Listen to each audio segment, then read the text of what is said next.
Et les informations en détail. Le président Abdel Fattah el-Sisi a souligné l'importance qu'accorde l'Égypte au renforcement de la coopération avec la Grande-Bretagne dans divers domaines, surtout sur le plan sécuritaire et informatique. El-Sisi s'exprimait lors de sa rencontre au Caire avec le chef du service de renseignement britannique Richard Moore, en présence du chef des renseignements généraux Abbas Kamel.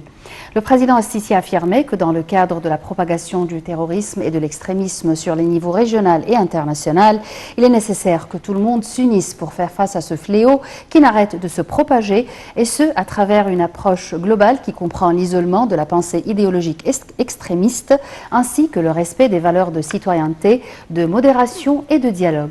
Lors de la réunion, les points de vue ont été échangés sur le développement lié à un certain nombre de questions régionales d'intérêt commun, en particulier au niveau des tensions dans la région de l'Est de la Méditerranée et la crise libyenne. À cet égard, le responsable britannique a salué les efforts de l'Égypte pour stabiliser la situation actuelle en Libye. Le chef de l'État a enjoint de renforcer les liaisons électriques avec les pays voisins afin de relancer les efforts de développement, réaliser la bonne gestion de l'énergie électrique et tirer le profit optimal au niveau local ou pour l'exportation entre les pays liés par ce réseau. Le président El-Sisi s'exprimait lors de sa réunion avec le Premier ministre Moustapha Madbouli et le ministre de l'Électricité et des Énergies renouvelables. Le porte-parole de la présidence a indiqué que la réunion avait abordé le suivi des projets du ministère de l'Électricité au niveau de la République. Lors de la séance inaugurale de la Chambre égypto-britannique du commerce tenue par visioconférence, le Premier ministre Moustapha Madbouli a loué les relations stratégiques liant l'Égypte et le Royaume-Uni. Dans son discours, Madbouli a mis l'accent sur l'accord conclu entre le président Abdel Fattah el-Sisi et le Premier ministre britannique Boris Johnson en janvier dernier sur le partenariat économique entre les deux pays. Madbouli a d'autre part indiqué que Londres devrait profiter de la position de l'Égypte en tant qu'un centre de commerce et un portail pour l'Afrique qui est devenu un centre d'attraction des sociétés mondiales.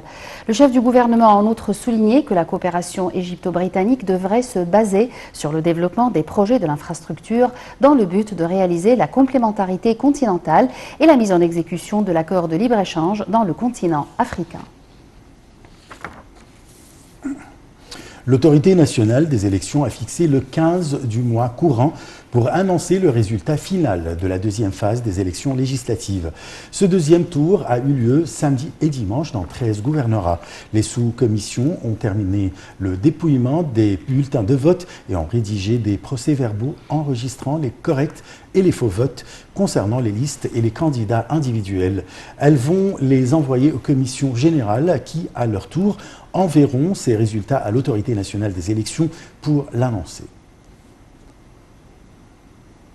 Les indices de la Bourse du Caire ont collectivement bondi lors des échanges d'aujourd'hui, soutenus par des opérations d'achat de la part des institutions arabes et étrangères. L'indice principal EGX30 a grimpé de 1,47% au niveau de 10 839 points. Les indices secondaires EGX70 et EGX100 ont respectivement haussé de 2,38 et 2,43%. Des représentants de tous bords en Libye ont entamé